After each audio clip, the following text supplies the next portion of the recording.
Today we're going to talk about basic electrical circuits. Everything we do today involves electricity.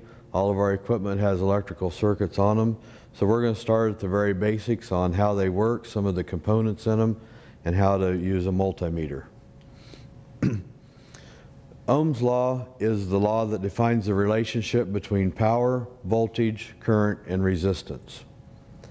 Current is like hydraulic flow in a hydraulic circuit. It's electrical flow in an electrical circuit, and it's measured in amps. Voltage is the pressure in an electrical circuit. Voltage is measured in volts. Resistance is resistance to flow, just like a flow restrictor in a hydraulic circuit. And resistance is measured in ohms. And power is the power in an electrical circuit, and it's measured in watts. There are the four basic terms you use in electrical is watts, which is your power, amps, ohms, and volts. If you know any of those two values, you can figure out what the other two values would be. For example, if we know the voltage and the resistance of a particular solenoid coil, we can figure out what the current draw would be on it. If we know the amperage and the resistance, we can figure out what the voltage should be. So this chart gives you a way, if you know any of the two, to figure out any of the other two. So why do you want to know Ohm's law? What purpose does it serve us as technicians on farm equipment? Well, if somebody needs to check a clutch, a solenoid, verify that a component is good, check the resistance of a wire, to verify that a circuit is good, that's why we need to know Ohm's law, how to figure out what values we should have. For example, checking electric clutch, such as the Ogura clutch on a drill or a planter. We know that it's a 12-volt clutch, and we know that it's 4.2 amps. So if we take our voltage divided by our amperage, it'll give us our resistance. So we can check that clutch across the two leads with an ohm meter. We should have approximately 2.8 ohms of resistance. Another example would be a solenoid. On this solenoid, it's actually marked 42 watts, 12 volts. So we know our wattage and our voltage. Through Ohm's law, we can figure out what our resistance should be. In this case, it's approximately 3.4 ohms. If we're trying to check the current draw of a solenoid actually on a piece of equipment, again, we know our wattage and our voltage, so we can figure out what our approximate amp draw should be. So we take our wattage divided by our voltage, and we get 3.5 amps. Relays. What is a relay? A relay is just a remote controlled switch. It allows a small current to control a large current, just like a starter solenoid. We use relays in a lot of places today because our microcontrollers do not control high currents. They control low currents. So we use a low current to control a high current. One example is in the IntelliAg system. We have two relays. One controls our solenoid power, and one controls our ECU power. So how does a relay work? There's two basic types of relays. There's a 4-pin relay and a 5-pin relay. The 4-pin relay usually has a normally open contact. The 5-pin relay has one normally open contact and one normally closed contact. The other two pins are used for energizing the relay for closing the contacts, and then you have another pin for power. So the 30 pin, that's usually labeled number 30, is the main power coming in from the fuse or from the battery through a fuse. 85 and 86 are always your energizing pins. And then 87 and 87A are your output pins for the relay. So on a 4-pin relay, when you have power and ground to 85 and 86, then you have continuity going from 30 to 87, so you'll have power going out 87. On a 5-pin relay, you have continuity from 30 to 87A when the relay is de-energized. When you energize the relay, you have power going from 30 to 87. There are many relays. All the relays have a schematic on the side of them. So when you're troubleshooting relays, be sure to look at that schematic because there's a lot of different non-standard type relays. Diodes. Well, what is a diode? A diode is just a check valve in an electrical circuit. So in general, power will flow one way through it, but not flow the other way. There are some special diodes, and there are other circumstances you can get power to flow reverse through a diode, but for what we're talking about, just in basic, it just flows one way. On a diode, there are two connections. One is called the anode and one is called the cathode. Current will always flow as long as the anode voltage is higher than the cathode voltage. There is a stripe on all of the diodes, and that is always to the cathode end. So current will flow from the end without the stripe to the end with the stripe, but will not flow in the reverse direction. So where do we use diodes? Well, diodes are used in a lot of different places.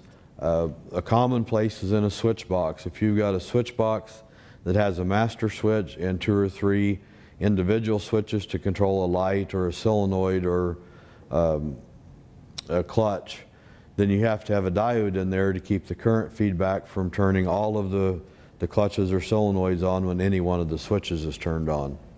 Another place that diodes are commonly used is in solenoids. You don't see them because they're usually molded into the solenoid. When a solenoid magnetic field collapses, it creates a current just like a generator, and it can send a high voltage spike back to the relay or back to the switch, burning the contacts. So diodes are installed to cause that current to go back within itself and not burn out the solenoid or not burn out the switch or the relay. So if you have a switch or relay on a solenoid circuit and you have trouble with it burning out, it may be a problem with the diodes in the solenoid. Resistors. Resistors are resist flow, just like a hydraulic resistor. We're not going to talk a lot about resistors, but just be aware of what they are, what they do. They're generally used to reduce the voltage in a circuit, just like in a hydraulic circuit, they're used to reduce the flow. You can tell the value of a resistor by the stripes on it. There are charts that tell you what each stripe represents a different value in different colors. Checking DC voltage with a multimeter. The first thing you need to make sure is that you have your leads plugged into the correct terminals on the multimeter.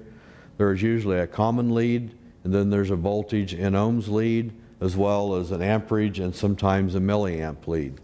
So make sure your leads are in the correct terminals, and make sure your multimeter is set for DC volts on the stuff that we're normally checking. Then you check from positive to ground to see your voltage.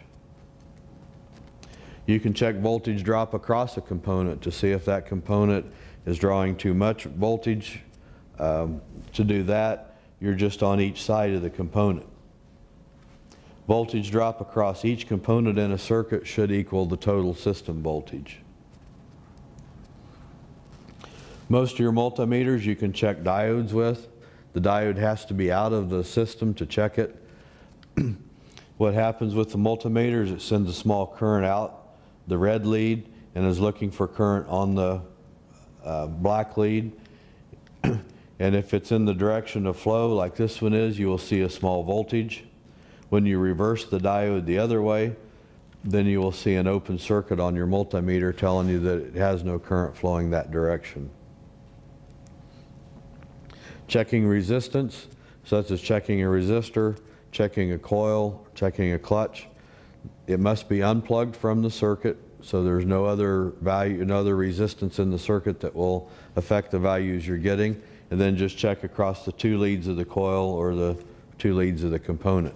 You need to make sure that you're in the correct terminals on the multimeter, and you need to make sure your multimeter is set at the correct setting for ohms. Checking current draw. You have to make sure that your multimeter again is in the correct terminals. With current draw, amperage, it's always checked in series.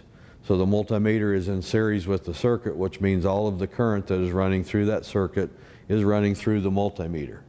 So if you'll notice in this circuit we have a battery, a switch, And then we have our multimeter in series, so the current runs through the multimeter, back out to light our light, and then back to ground. You need to make sure in your circuit does not draw more amperage than your multimeter will handle. There's a fuse in most of the multimeters at 10 amps, so you will not be able to check the current draw of high amperage loads with your multimeter. There are inductive pickups that can be used to check for higher loads. A simple relay circuit, we have a battery, a relay, or a switch, a relay, and a light. So we have constant power to our switch and constant power to our relay.